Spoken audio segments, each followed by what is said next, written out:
Look at all those faces. Okay, So nice to see people. Yeah.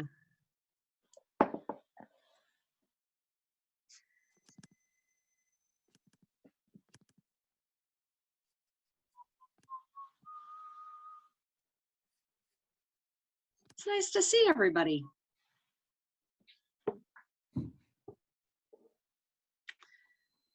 As my dad would say, it's nice to be seen. My dad too. We'll give it a few minutes to let other people join, and then we'll get started.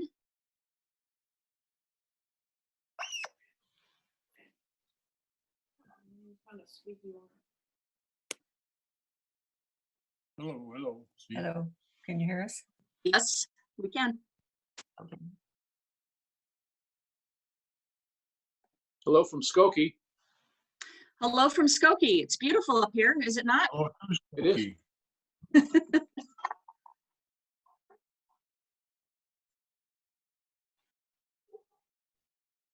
Oh, I see Larry. Hmm. Larry from Northbrook. Can't hear him. Tom and Janice, Pete and Marty. Big turkey. Don is here.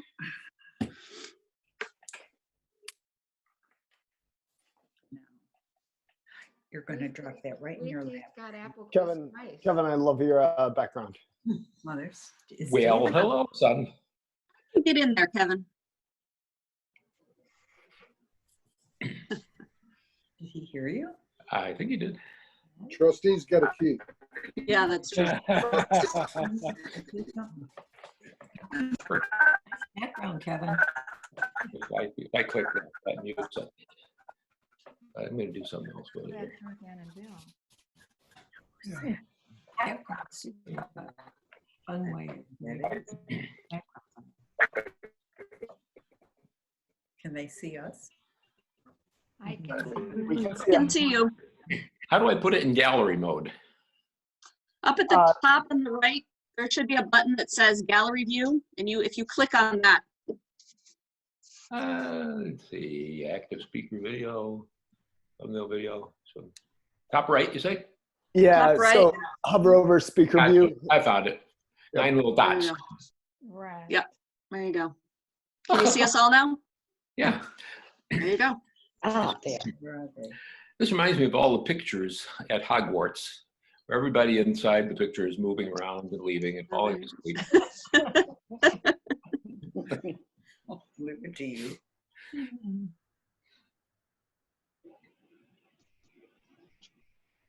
People always come late to church, don't they? Really Some have. people have further to travel, I guess. Yes. Here, there's no way of sitting in the back row. No, the closer you are, the later you'll be. But I'm doing That's right. home. I'm working from home. I resemble that remark.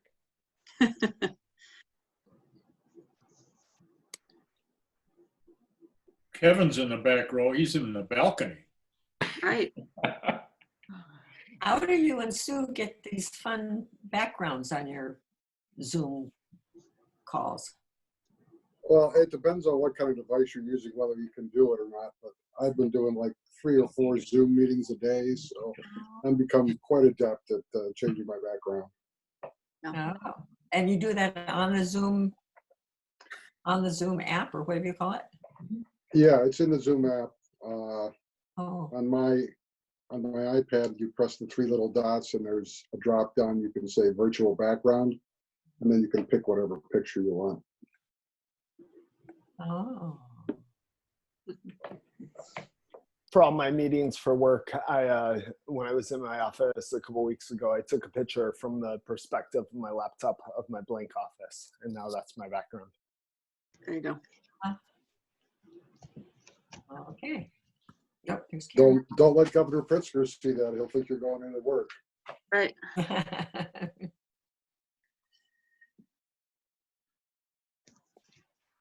Hi, Karen. She's still working So on it. connecting to audio. Yeah.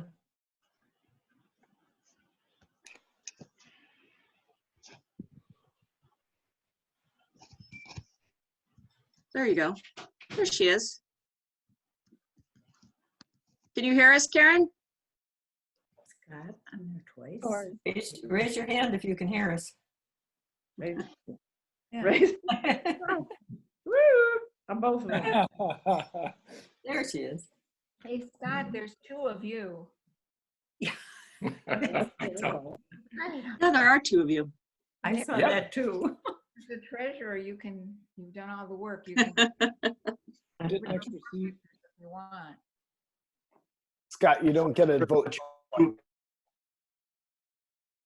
I wasn't sure which kid will use which computer But tonight, so. Scott, your name is Karen on ours. Oh, that's a nice name. It's my Tuesday night name. Murphy. Well, I think we'll go ahead and get started. And maybe others will join us as we go along. Welcome and thank you for joining us tonight. Scott and Susan and Jeff and I will do our very best to answer whatever questions you might have this evening. And obviously, because of the circumstances, this is a bit awkward. We've never had a town hall via Zoom before. If it gets cumbersome, or if it gets hard, or if after our conversation tonight, you're laying in bed and you think, oh, I should have asked that question, or you think of something a couple days later, just give us an email or shoot us an email or give us a call, and we're happy to answer whatever your question is. One really important thing to note is that we really need you to vote, whether it's yes or no. Consent to use the loan money is not enough. That's not an official yes. You have to actually say yes on a ballot or call it in to the church office, which Anne Marie will get, for us to record a yes vote for you. We need 20% of the congregation to vote, which is roughly 90 votes. And 2/3 of that, or 60 of those people, have to say yes in order for us to be able to use the money, to utilize the money. So I just wanted to make that clear, that you need to vote yes or no, either one. Jeff, I've made Jeff the host of the meeting, and he will have you all muted, I think, here before we start conversation. We'll open with prayer, and Scott's going to share a little bit, just an overview of the Paycheck Protection Program and how we got to where we are. And Susan will share a little bit from the Executive Council perspective. And then we'll open it up to questions and answers. If you have a question or you have a comment to make, then you need to raise your hand. And I don't mean physically. I mean, if you look at the bottom of your screen, you've got a picture that says participants. And if you click on that, you'll get a list on the right-hand side of all the participants, all the people that are part of the group. And there's a button at the very bottom that says raise hand. You need to click that. Jeff will see that as host. He will call your name and unmute you so that you can ask a question. That just keeps us in Zoom. It's really easy to end up talking over each other and then you don't hear anybody. So it's a way for us to be able to listen to one another without talking over each other. Does that make sense? Everybody see it? Okay.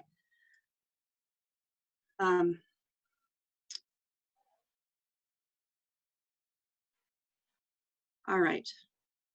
Well, let's open in prayer, and then we'll turn it over to Scott to share a little bit of information. Let us pray. God, this is such a strange time for us all. We have a lot of questions about what is to come and when this will end and what things will be like when they do end. We are sure of one thing, and that is your presence with us, your faithfulness to us through it all.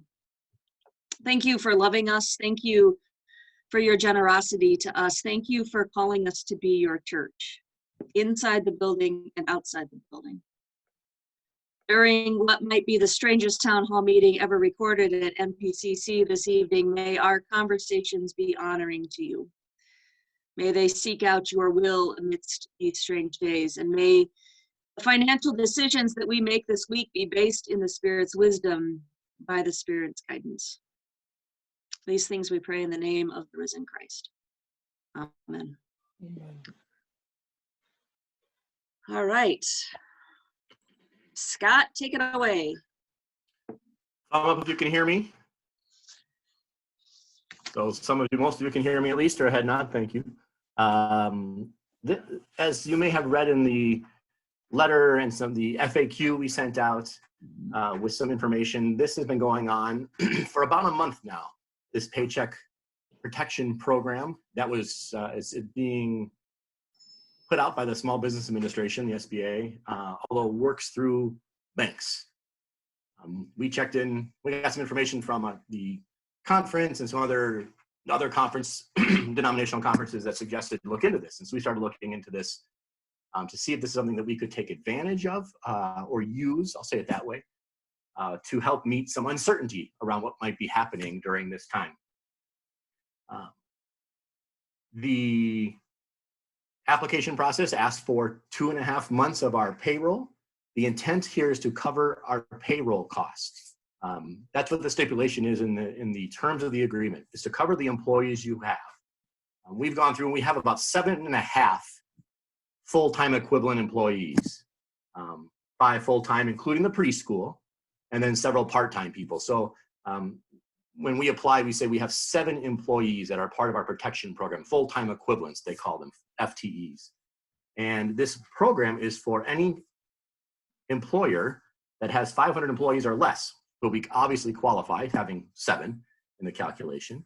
And the intent is to help cover the cost of payroll and associated benefits, pensions and health insurance, group health insurance for those people during this next time period. So we pursued the loan application process. I called over to Chase Bank and our banker there, her name is Chelsea, to ask her opinion, and she knew nothing. The local branches, although they're sort of, the banks, I should say, are administering the loans, the local branches are not in charge of it. So this is not a small business loan through Chase Bank in Sauganash that we use. It is the loan that's coming from the Small Business Administration. It's administered by Chase Bank, but at a different level than our local bank. So they were kind of flying blind for a little while as well. So Jeff and Libby and Susan and I did quite a bit of research to figure out how to do this. Went through the application process, applied for our maximum amount available, which would be 2.5 months of our payroll. That was the amount of $103,885. That was in middle of April. And then after a couple of weeks of waiting, we found out that this past Friday, we were approved for that amount from the Small Business Administration. It is a loan. It is a 2-year loan with a 1% interest rate. So a good arrangement, I would say it that way, from a loan perspective. We'd all like a 1% interest rate on a $100,000 loan, I think.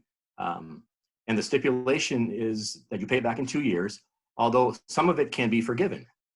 And the way the forgiveness of the loan works is that you have the same number of employees employed at the end of the 8-week period after you receive the money. So if we receive the money now, let's say it's May 10th, for the next 8 weeks, if we have the same number of employees at the end of 8 weeks as we do now, we can apply to have the loan forgiven. So if we still have 7 employees as of middle of July, we can apply to have that amount forgiven. If for some reason we lose 2 employees and we're now down to 5 out of the 7 that we started with, the advice now is that we would get 5/7 of the loan forgiven, and we'd be on the hook for the 2/7 part that we no longer employ. The idea here being we're being able to pay payroll to our employees. That's the intent. I mentioned it includes the preschool and the church employees, all North Park Church employees, which includes the preschool. And one of the reasons we've been moving forward with this is the uncertainty of what's going on.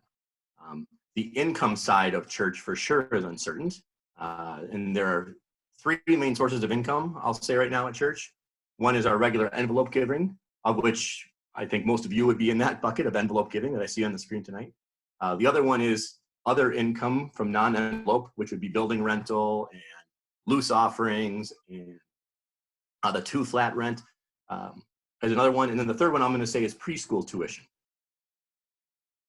And so that's the third piece of income that we're talking about here to cover this payroll pieces. And there's a lot of uncertainty in some of those pieces, a little less uncertainty in others.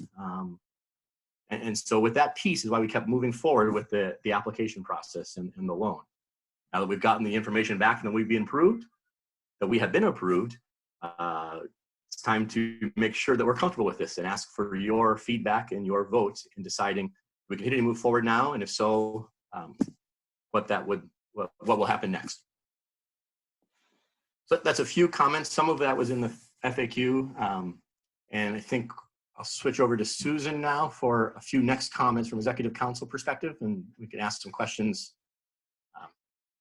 as we go from there.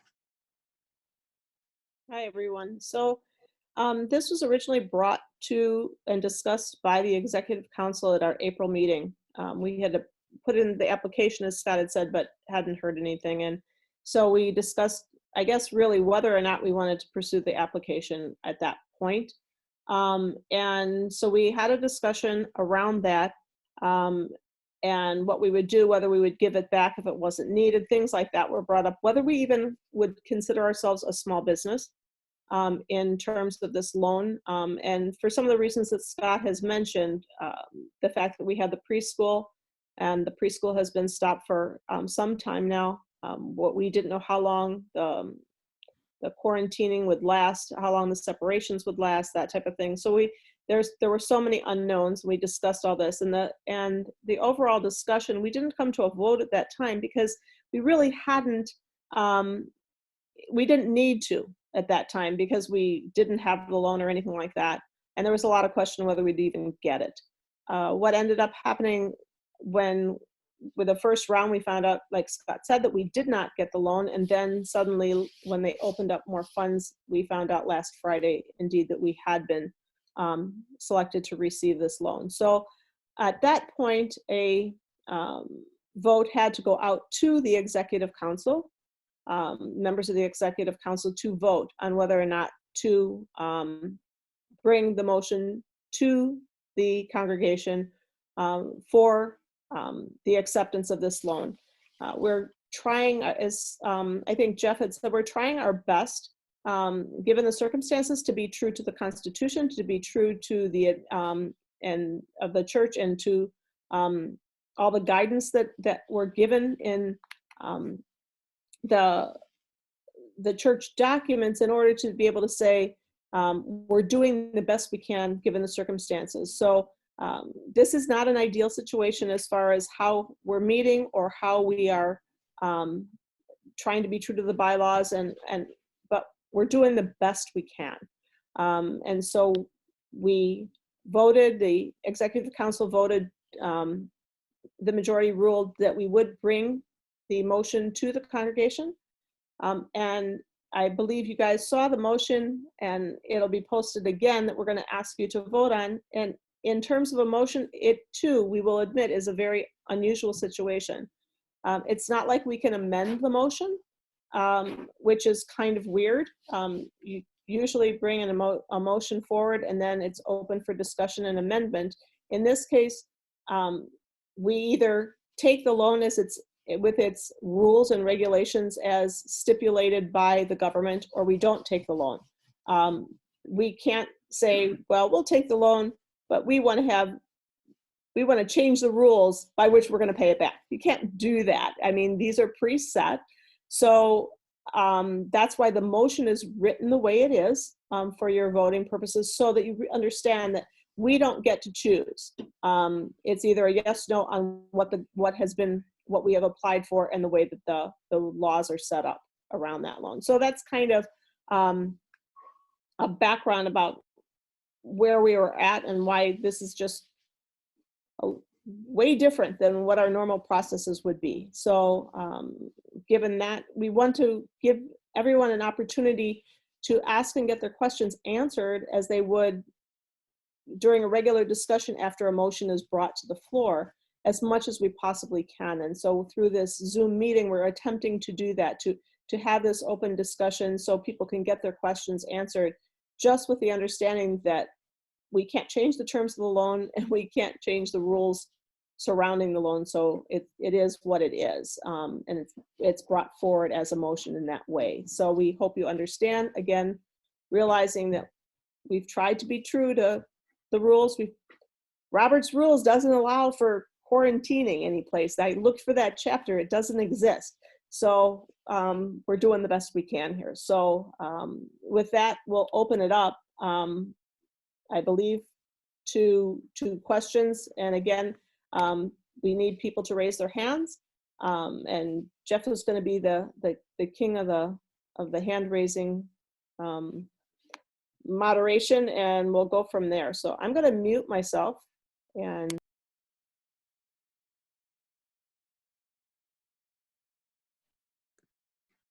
Larry, you're unmuted. You want to ask a question? Yeah. Are we the only church that's done this, or are there other churches doing this?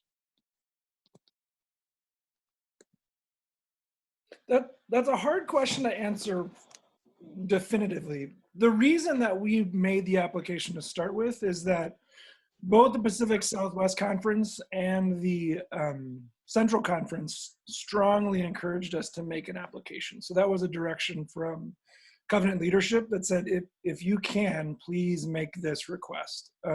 They saw it as a huge resource for helping churches make it through this difficult season. I don't know of any of our peers in the neighborhood who have gotten payroll protection loans. Libby, I don't know, or Scott, I don't know if you know. But this is intentionally set up for churches to access as churches are employers. And it's something that came from our covenant leadership to say, try to access these funds if you can. I can only speak to the fact that I know that there are other covenant churches who have applied. I do not know if they have been granted money. I was trying to follow up on that a little bit today and I wasn't able to get an answer. So, but I know that there are other covenant churches that have applied. Thank you. Brad? Hi, Jeff. How are you? I'm holding up. Just so you know, Jeff, your hat's on backwards. I think the major question is, and it's kind of hard to answer because I don't think Scott is like a fortune teller, but maybe we won't need it all, or maybe we will. Let's say we don't use it all. How does that work in terms of having to pay it back, how it affects how much we pay back? Does the interest change? So the whole thing of, if we don't end up using it all, what can be possibly said about that? So if we don't use it all, there's a couple of questions there, right, Brad? What happens first? That we use it, don't need it? We have the money in our account now. If we use it for the next 8 weeks to pay our payroll, that's what the loan is. They're asking us to use it for, is these 8-week period. So we use it at the end of that 8 weeks. We won't know if we needed it, probably, because we tend to think of our finances for the calendar year, right? We get to October, November, and we say, oh, we're about where we need to be to cover our expenses for the year. We're 10,000 behind, we're 30,000 behind. Usually it's in that range because we know November, December are bigger. So we kind of don't know that we'll need it from a year standpoint until then. In this 8-week period, there's probably not a specific need because we haven't gotten all of our expenses for the year, right? We have cash on hand to make payroll for the next 8 weeks. That's probably true. The uncertainty is the rest of the year. When we get to the end of the year, we would want to have used that money to meet the payroll component that's available to us to use that money, while still meeting the other obligations we have, other bills we have, benevolences we have, and those types of components that are still important to us as what we do as a church that we will pay at different times during the year. If we don't use the money, we pay it back. Even if that would be my stance, my suggestion right now, that if we don't don't use it, we give it back. Even if we're forgiven for the loan and we get to the end of the year and don't need it, I think we could give the money back to Chase and the Small Business Administration. I believe they would accept it back from us. Even if it was a forgivable loan, I think they would take that back. Brad, ask some more about that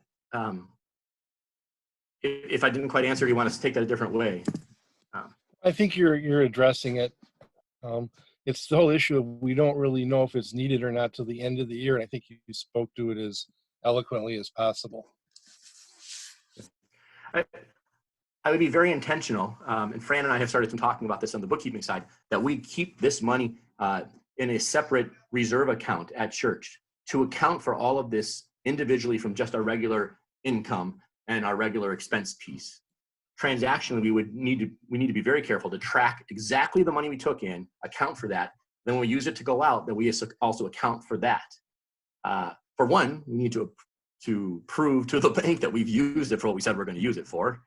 And also, that's just the right way to do it, in my opinion, so that we know when we're done, we have used it, which parts we haven't used or needed, and then conceivably give that back if we didn't need it. Okay, Pete and Lynn Pearson. Yeah, I just want to say that we had talked to Christine Olfeld, and the church she works for does have one of these small business grants, and it's paying her salary. Yeah, I was just remembering my uncle's church in Washington State is also working right now to figure out how to deploy the loan in their church. So there are definitely churches taking advantage. Bill and Roseanne. Oh. Bill, I'm trying to unmute you, but it seems like it's keeping you muted.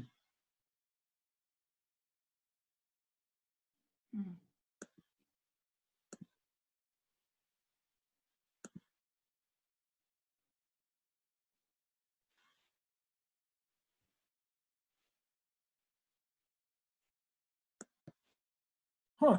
I don't know what that here, Bill. I'll work on seeing if I can get your microphone unmuted while we have let David Frisk ask the next question. Oh, there we go. Can you hear me Bill's now? on now. We got it. Yep. First of all, I want to commend church leadership for looking into this and pursuing it. I know there was some paperwork and you know, thinking this whole thing through that took some time. One question is, do we anticipate needing to furlough anyone, particularly if we did not have this loan? Secondly, what is the status of our reserve funds? Do we have the liquidity to pay for salaries going forward, or is this something that we anticipate we may need in the next 8 weeks or so? The reserve funds that we have are mostly designated funds. We have reserve funds set up for certain items, the building, certain, I'm blanking on them now. I can go through all of them if you guys want. You had not? No, but no. Just a general question in terms of the reserve. Yeah, no, understood. There is some undesignated memorials or estate bequests. I would tend to think, even though those are undesignated previously, I would think we would tend to not use those for operating expenses. Those would be for bigger projects, right? Building thing or something specific that would need to be updated in the, or ministry specifically, as opposed to just the operating expenses. The preschool does have reserve funds that they have collected over several years. So they have a good base that might be able to support some of the costs. I have not talked to them yet, their board and Jenny, the director, exactly about how to use those funds, but there's some there that could be used for the preschool components. So there's I would say a little bit of reserve funds possible, but I would not say that the way we have those set up right now is intended to be used for general operating expenses of what the salaries would be. From a cash flow standpoint, we do have enough to cover the payroll with our current income from giving. And remember, not all our expenses are done evenly throughout the year. They're not all done in the first part of the year. Right. So there are some expenses that don't hit till later. And so from a cash flow piece now, we've got the funds, but we know we wanted to save $15,000 in our budget for 2020 was going to go to future building costs, right? That's us putting money aside for future costs. There are pieces like that we could lower our expenses for something like being short at the end of the year, but we don't know till then. So Bill, that was part of your question. I feel like I missed a part of it. What was another question? Oh, do we anticipate that we're going to need to furlough anybody in the next 8 weeks? We haven't expressly said that, but at this point, no, I don't think we need to from a cost standpoint or an activity standpoint, work to be done. That's not come up or anticipation. Okay, I'm asking that in terms of the letter of the law, as I understood, and I've had to work through this with another organization. It looks at both your liquidity. Can you support your payroll going forward? And can you support fully funding your payroll as well? So it sounds like, this is appropriate for us to do. And if we would get audited, and I think we're probably small potatoes compared to the LA Lakers, that we would be able to defend ourselves on that. Thank you very much, Scott. Yeah, the big piece, Bill, that we wanted to move forward with is this uncertainty, right? Short term, right. We could probably meet it. It's the 4 months from now, 5 months from now, what other impacts of church does this have that are part of how we operate, what are our expenses? So. Right. Scott, do you want to talk just a little bit about the loose offering and the building rental incomes that we know will be different? Yeah, I did some projections. At this point, there are a few pieces that I mentioned earlier that I know are going to be impacted for the rest of the year for income from us. One of it is loose offering. That's usually the money that's just dropped in the plate on a week-to-week basis, especially probably big at Easter or Christmas. That's not going to happen, or didn't happen for Easter, is my guess. There is the component of property rental of our church, usually the gym, maybe the parlors at times. Those two amounts specifically were about $15,000 in our 2020 budget of expected income that will go away. Is a possibility. The preschool pays us each year approximately $9,000 because of use of our building. It's not a rent, but they give that to us. If they're not using the building, I don't know that would be given to us, but that's part of our income piece. And then there's things like VBS and gather income that we would lose. We obviously also lose that expense if those don't continue for some time. So those are kind of offsetting. But I expect also our interest to be a little bit lower as banks are dropping interest rates. Or even National Covenant Properties. So in all those pieces, I think we're probably missing about $30,000 of income for the rest of the year from some of those pieces. Again, some of those have associated reduced expense, but that's the amount of income I could see us being down for some of those non-envelope offering giving. Looks like Tom and Janice Kelly have a hand up, and then that's all the hands for now. So if you got a question you're sitting on, go ahead and raise a hand. Hi, this is Janet. Yeah, my question is this: what would be the reason not to do this?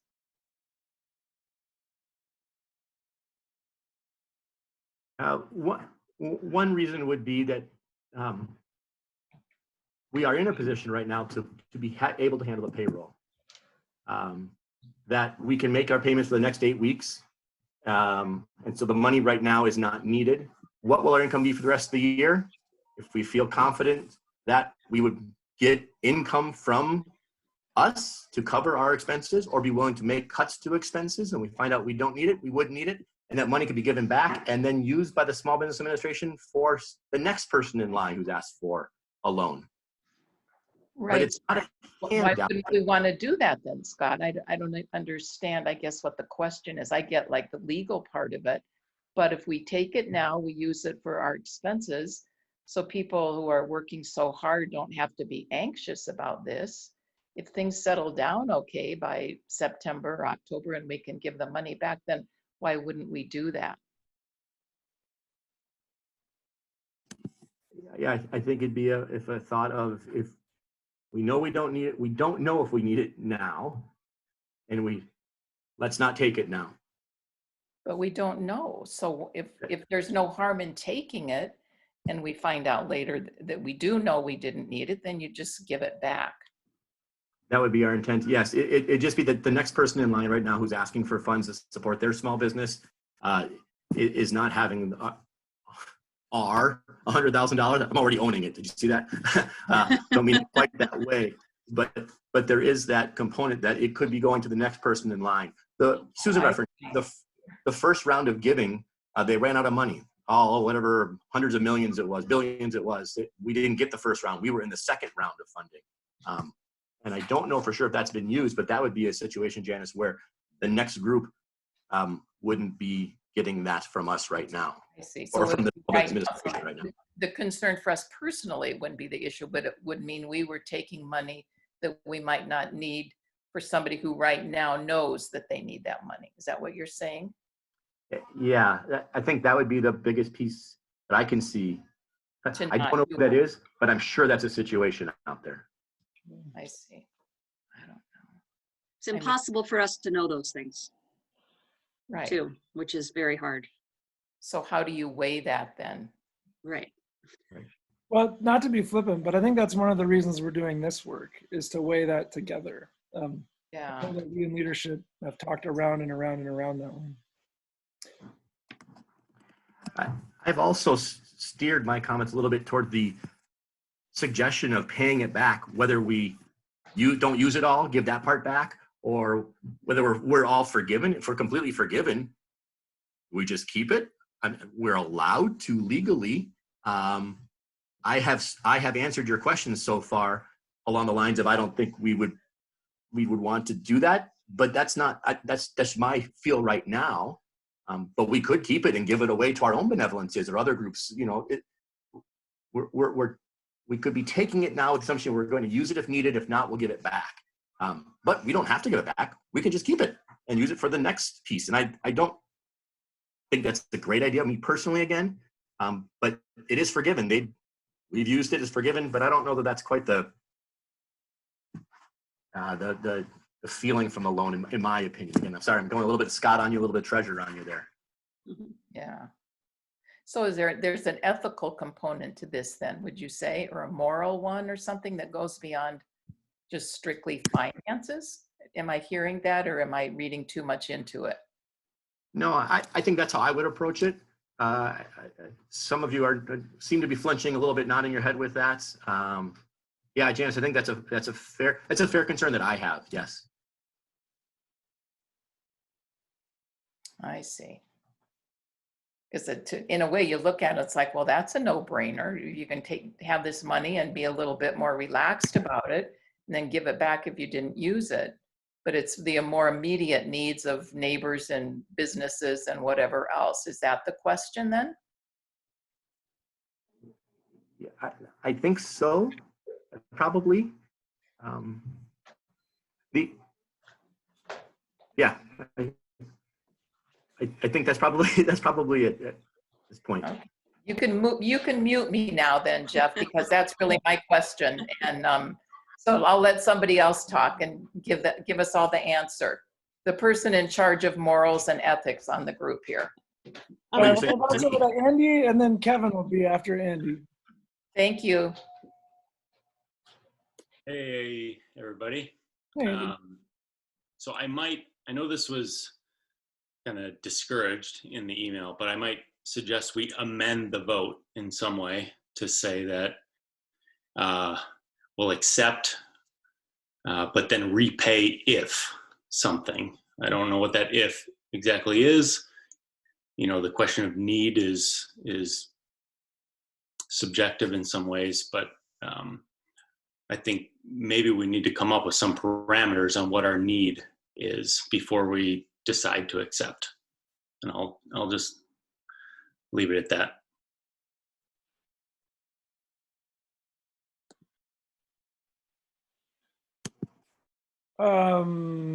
Kevin? Oh.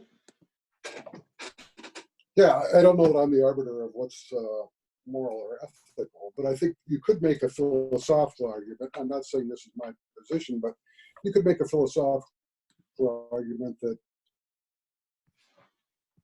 we need to keep a bright line between church and state, and that taking money from the government is not something we feel comfortable with. Just throwing it out there for consideration. Again, I'm not saying that's my opinion. Just saying I think you could make that argument.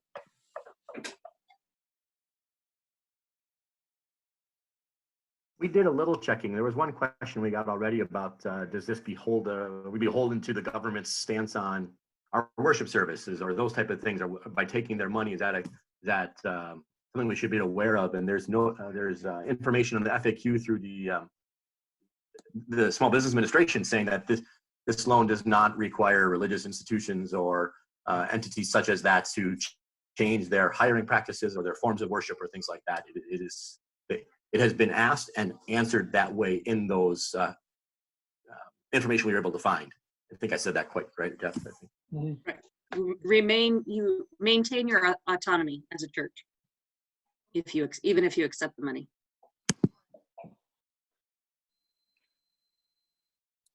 This is Susan. I'll respond a little bit to Andy because we've been talking privately anyway, but it's the intention to, in the future, to discuss wholly with the church. If we take this loan and we get to November, we get to December, and we are in a position where we can repay the loan, where we didn't need it for operations, and that's a big if, considering the nursery school, and we don't even know whether that will be able to reopen in the fall, that we bring that back to the congregation for the terms of the repayment of the loan. Whether or not we choose, how we choose to repay, and that type of thing. So this isn't something that we look at as, oh, here it's free money, we're gonna take advantage of the free money and then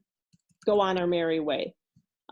There have been a lot of conversations back and forth about being true to who we are as a church, in the way we use the money and in the way we repay the money and what we use the money for. So those conversations will come back to the church and to the decision being made by the church body with every amendment you want to put on it.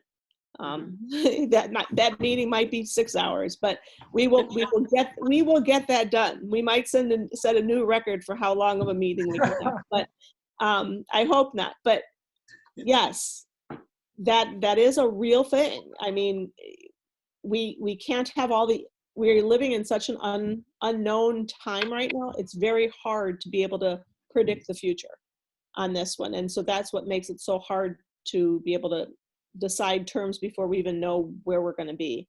I don't know that we haven't even discussed how well people in the church will be able to continue to give to the church, dependent on their jobs and the stability of their jobs, stability of the environment, the either working environment or the financial environment. Some people's income is dependent on where their finances are and where their investments are. And so that's a whole nother area that we don't even know. So this is, again, becomes an issue. So yes, it's coming back to the church when it comes time for this. So. Valerie, I saw you had a hand raised over there. I just have a question. Because I want to make sure I understand this correctly. Are we supposed to use these funds for an immediate payroll? So it would be the next, what did you say, Scott? Was it how many, in the next 8 weeks, are we going to need it? So chances are, from what I understand, is we're a high probability no. My concern is there are places right now who won't be able to say in 8 weeks that they're going to be open. I have a thing because we're going to be open. We will be open. We'll be able to pay our staff. There's going to be businesses that will close if we choose to take this money.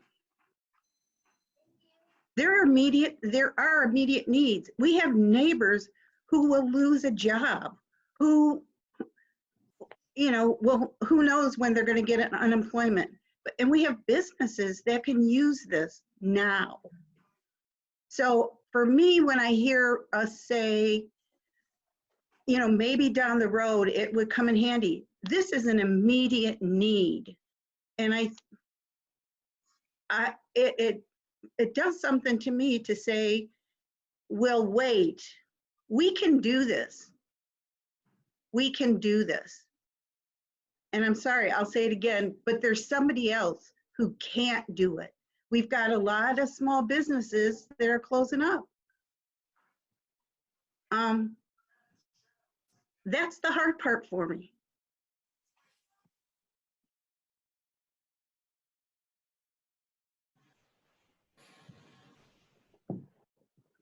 And you know what? If we give it back in November, chances are there's going to be a lot of people who aren't going to be there in November, who could have used the $102,000 or $103,000.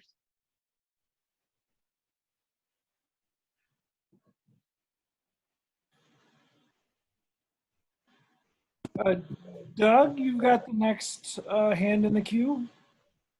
Can you hear me, or do I have to unmute? I got you. We can hear you. Okay. Val's argument's very appealing to me, as is Kevin's, particularly for a church that speaks rather pridefully of the fact that the members stepped forward when the Depression hit and mortgaged their houses to keep the church afloat. So there's that part of my brain. There's one part of my brain that argument really appeals to, and also there's a practical issue that concerns me. My brother was on the staff of the Emmanuel Church in Stockholm, which, as some of you know, owns a hotel and a big office building, which they earn a lot of income from. And he said that the effect of that outside income was that the members of the church didn't tithe, they didn't give. They gave very little, in fact. It became a big problem for the church when some of that income started drying up for some reason. I'd like to think that this church could, that the congregation could keep things afloat without this loan. It's not a huge amount of money that we're talking about here. I really have no doubt that we could raise it from within the church. Val's argument that we don't need it right now, is true. I mean, so I don't know. There's part of me that's opposed to it. There's part of me that says, yeah, well, let's take the money. But Kevin's argument about the separation of church and state is very appealing to me, because I think that the Christian church has been eroded badly. It's suffered by having to, as many of you know, I'm not in favor of the tax benefits that ministers get. I'm not in favor of churches not paying property taxes.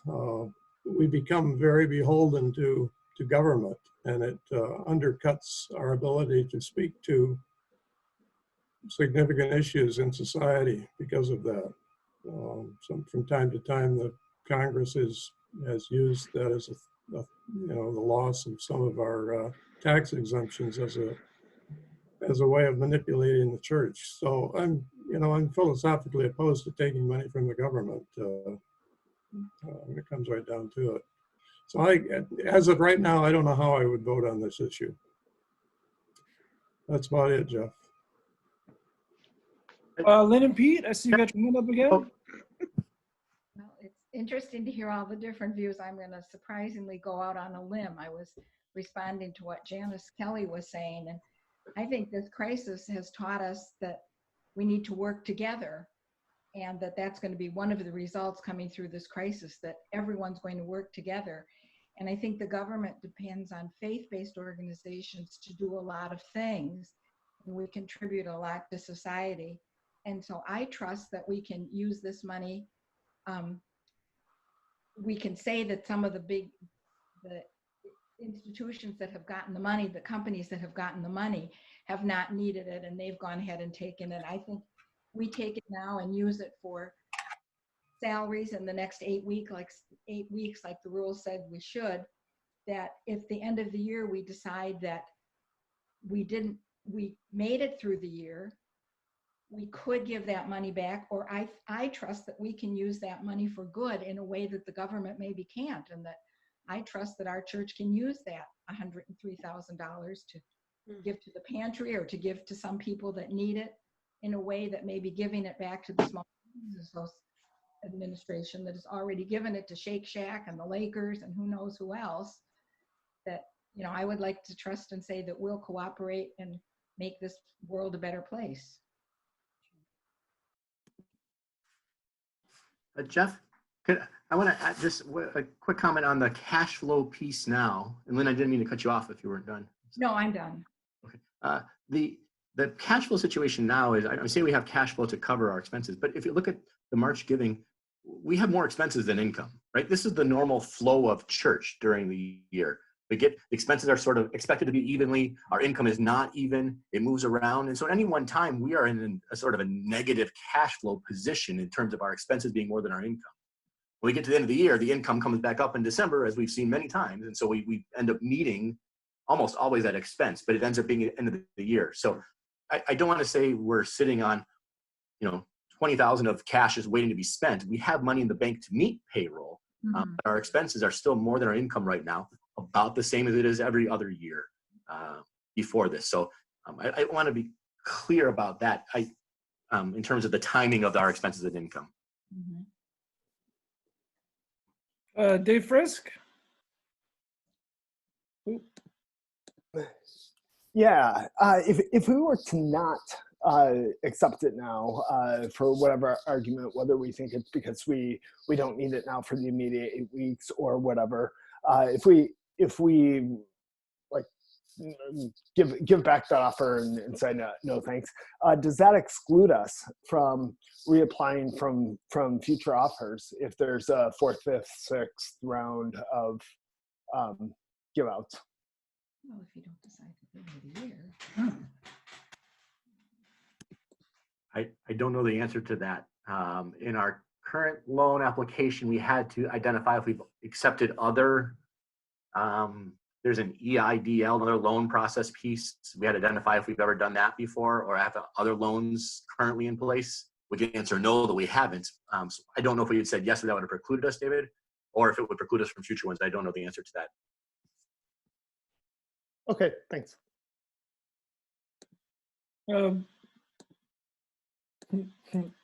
Bill, I'm trying to, yeah, it looks like you're unmuted now. Yeah, thank you. I was just thinking of the 8-week time frame that this is to be used over the next 8 weeks. Think back to where we were 8 weeks ago and the difference that 8 weeks has made. And what could be 8 weeks down the line? We don't know what's going to happen with the economy, people losing jobs. There's so much uncertainty out there that, we're saying right now, yeah, we could get along, we could make it, but you look back at 8 weeks ago, so much has changed. I think that's got to be taken into consideration.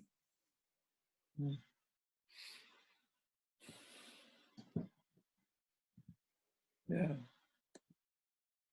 Sally Johnson? Yeah,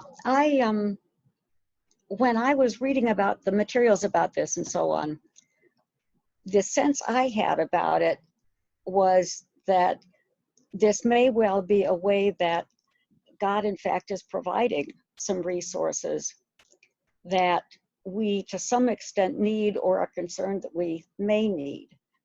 And so my bias coming into this has been much like Lynn's and like Bill's and so on, that I am in favor of us going ahead with it and using it with integrity or not using it with integrity and returning what we don't use, or if at the time we decide we have plenty of money and decide we want to pay the whole thing back, whatever. But I was interested in coming to this discussion because I wanted to know how other people would feel if there was another side to this and people who would be concerned about it. And so I've I've really appreciated those of you on that side who have spoken up. And I will give that some more thought too before I actually make my vote.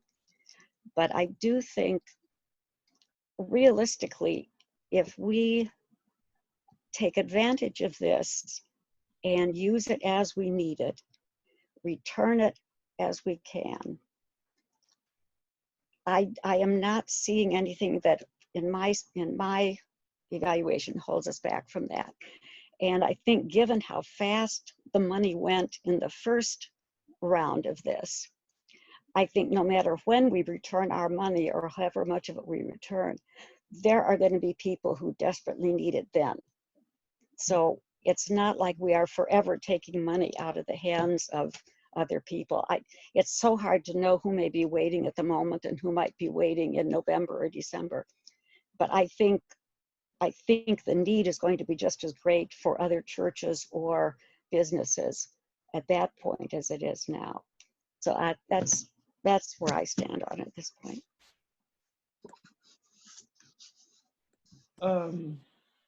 Andy, I'm trying to unmute you over there. You got it. Thank you. Yep. So I know this is a town hall and I can't make like official amendments. I appreciate intentions, but the emails were yes or no. And I think based on what I've heard here tonight is that a lot of people feel like yes, if something. And I don't know I don't know how to make that amendment. But it seems like a good decision to accept the loan personally. But I think we need something official that says, yes, we accept it until we know otherwise, whatever the otherwise is. And I don't know how to do that in this format. So I'm asking leadership to. Can I talk out loud for a second, Andy, and you can see if this kind of helps bring some clarity? Okay. So to say yes right now means that we're going to accept the money and begin to use it for its stated purposes. Scott hasn't talked too much about this, and I've actually spent some time trying to figure it out. The constraints on how you spend it and then how you can get it forgiven are a little complicated, and this was written so fast, it's a little tricky to figure out exactly how it works well. But at the very least for us, it would make sense that about 75% of the loan that's been granted, we could use in the next 8 weeks on payroll. Mm-hmm. And then once you get past June 30th is when you can demonstrate how many numbers of employees you have. And you can start applying for forgiveness based on the fact that you've kept your employees employed. So really, we couldn't make any moves to request forgiveness or start paying things like start moving forward with what we've done with the money for another 2 months. So there is a lot of time for us to say, yes, we're going to use the money as it's granted, and then come back together as a congregation to say, now that we've done this, how do we want to walk forward with the amount of qualifying expenses that we've used? But that's like the legal aspect of it. I'm wondering if we can agree that there's like we will as a congregation revisit this in 3 months, period. Not based on what the government says is okay, what's officially okay to recover, like forgive, but are we still comfortable with accepting this and not repaying it, I guess? Can we put something in there like that? I don't know. I think maybe what I was getting at is like, to say yes now is to accept it and use it. But then there's the decision we have to make as a congregation down the road of how are we going to pursue, or will we pursue forgiveness? Like, what do we do down the road? And I think that's what you're saying, right? Is do we need to codify how we're going to pursue that process? Yes, that's what I'm asking. Yeah, because there is no distinction at this point. Saying, do we need to do that? Period. yes or no. I mean, there's no, it's just, yes, do we take this money or not? Not what we do in a couple months. Right. The hope really, in my opinion, is that when we are able to, when it's time to start talking about what we do to repay that money, or how much is forgiven, we talk about that we can all be together in the same room and talk about it. Or do it a little bit. It's very hard, if not impossible, to make an amendment in this context, because we have the however many of you there are, and it would mean adding something to that motion that then the whole body has to vote on, just the motion to amend the motion, right? Am I saying that right, Susan? Yes, in order to have make a motion and have it an amendment to the, well, we've made the motion, have an amendment to that motion, there has to be a whole group together, and it all has to be voted on yes or no to add that amendment to the initial motion, and then we go back to the vote on the initial motion. So if you start amending, then we're not in a meeting, we can't amend. If we would get together for a meeting, then we have to get everybody together for a meeting in order to put amendments on the motion. So the motion is, this isn't an official meeting where the motion is on the floor and you can turn around and put amendments on it. Sure. So that kind of, going back to what Jeff was saying, it's the vote is essentially whether or not we say yes or no to taking the money, to taking the loan. That's all there is to it. I understand you want to figure out the second, third, fourth, and fifth step, but we can't get to that point until we get to the first point, and we can't even look at those other options until we get to the point where we're making, if we would add an amendment on at this point, let's just say we could, and we would have to live by that amendment 8 or 12 or 16 weeks from now, and that amendment would totally mess us over because we couldn't predict what was happening in 8 or 12 or 16 weeks. We would be tied to whatever vote we took, because then we'd have to undo that again. And so could create a cascading effect of undoing things that we had turned around and done. So there's... What if we just said, it's like we're going to accept, let's say we accept, but that the amendment is that within 3 months we will vote whether to repay or not to repay, period. And how we decide that, make that decision, that's another discussion, as you're saying. I get the timeline, and I don't want to be like ornery or anything, but I just think the conditions under which we accept matter personally. From the bank standpoint, we're accepting a $103,000 loan that we have to pay back. And the process has a provision for forgiveness that we will apply for with the assumption of employee count. But we are taking on a $104,000 loan. We can pay it back right away, have no interest, pay it back in a year with 1 interest, but over 2 years, we're gonna have to pay back $104,000 or get forgiveness. We don't know we might be denied forgiveness for some reason. I don't know the answer to that. I wouldn't expect it right now. I expect it based on employee count, but we are taking on this loan through Chase, the SBA, that we are expected to pay back. Okay, so you're saying that as a member, I will have a decision somewhere in the future to make about whether we repay or we don't repay. I think that's a possibility. The first step is, do we get it forgiven, which means we don't have to repay it legally. Do we want to repay it or give it back ethically or theologically, some, along those pieces? That's another wave of conversation for sure.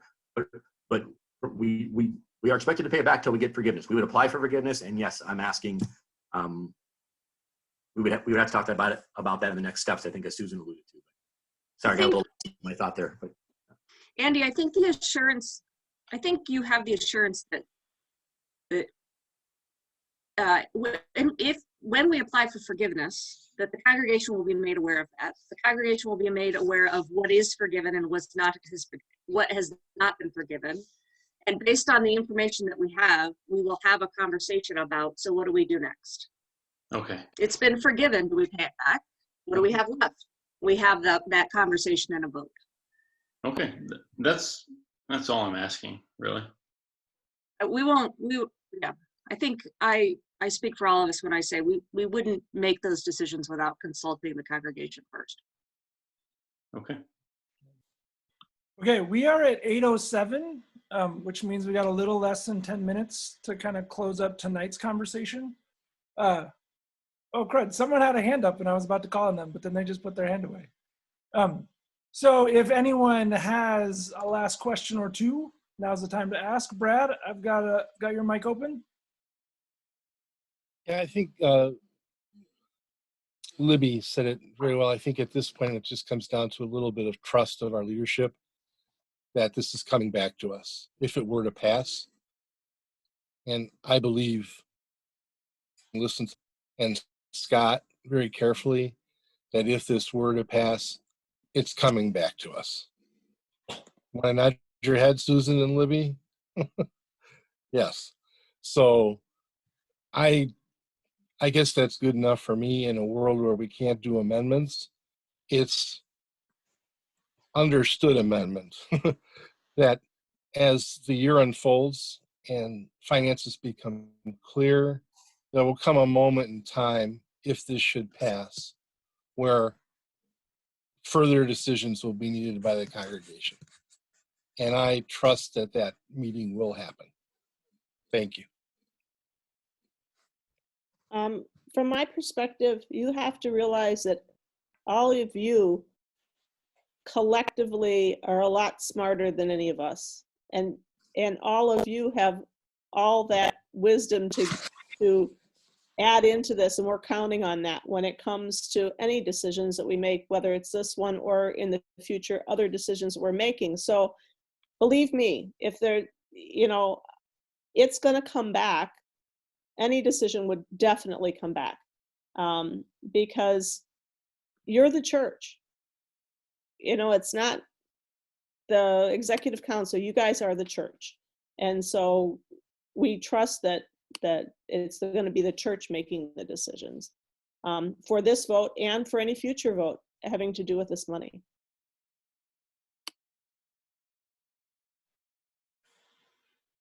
Well, I don't see any other raised hands or people waving around or things in chat. Anybody want a last comment or question before we start wrapping up? Okay, in the chat, Scott put in contact info for him. So treasurer email or his cell phone. I know that goes the same for Libby and I and for Susan. Keep praying for Susan. It's an intense moment of leadership over at the hospital. But she is doing an incredible job of balancing both work there and passion and love for the church. And yeah, I echo what Susan said with my whole heart. The Holy Spirit is at work in all of us, and it's in the ways that we discern and wrestle and bring our passion and our hope and our frustration. And we share it together and imagine our way forward that God's work is done. Even over Zoom, right? This is such a gift that God is at work even in these places. So let us pray. I am happy to hang out for a little while, still another 10, 15 minutes. If anybody wants to hang behind and chat and kind of process afterwards, we'll just open microphones up and let any conversation that needs to unfold. But let me pray a blessing and a sending over us. Lord Jesus, you have the weirdest plan, that your best image for how the kingdom of God should unfold is that you would redeem knuckle-headed people like us and call us into your family and authorize us with your name and invite us to be the body of Christ on earth. And God, in moments like these, we are aware of both the incredible possibility and hope that brings and the incredible uncertainty and the unknowing that we face as we walk forward. And so, God, we pray for each of us and for all of us, you give us wisdom and insight to hear your Spirit leading, to know what are the next right steps, and to live in such a way that we don't live selfishly, we don't live for our own good, but we live for your good, for your kingdom's good, and for your kingdom which comes here on earth as it is in heaven. I pray your blessing on each of those people who are gathered here and for those they represent, for our little outpost of the kingdom of God. Help us to continue to take faithful step after faithful step. In your name we pray. Amen. Amen. All right. Thank you all for being here. Real quick. Thank you for your participation in the conversation. Just a public service announcement.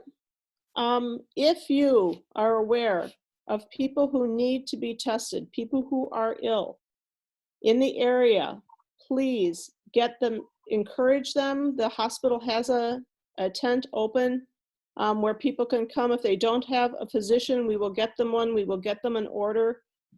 There is a desperate need for testing in our zip code area. We are very heavily hit in this zip code area with COVID-19. So please, if you know of people who need testing, direct them to the hospital's website. There's a phone number that they can call and we can get these people tested and start healing the neighborhood and healing the zip codes that we live in. So for those of you who have contacts in communities, especially south of here, the status, their legal status, no bearing whatsoever. We will take anyone. The immigration status makes no difference. It's just so important that we get people tested and get people treated for this and get people isolating who need to be isolated. So that's my public service announcement for tonight. Thank you. Okay, I've unmuted everybody. So if you want to chat, you're welcome to. We'll hang out for a minute. Susan. Thank you. Thank you. Everybody. Bye, everyone. Thank you for being here. Where's he go? Yeah. Thank I you. only see 9 people. Should I be seeing more than that? Larry, there were about 30 people, but if you're on, oftentimes on a screen like that, you've got to flip left or flip right to see the other groups of screens, Larry. Oh, oh, bunch of folks. How do you go to another? Good to see you, Larry. What screen do you He go to? said flip left and right. Oh. Down to 20. So you don't know who's there.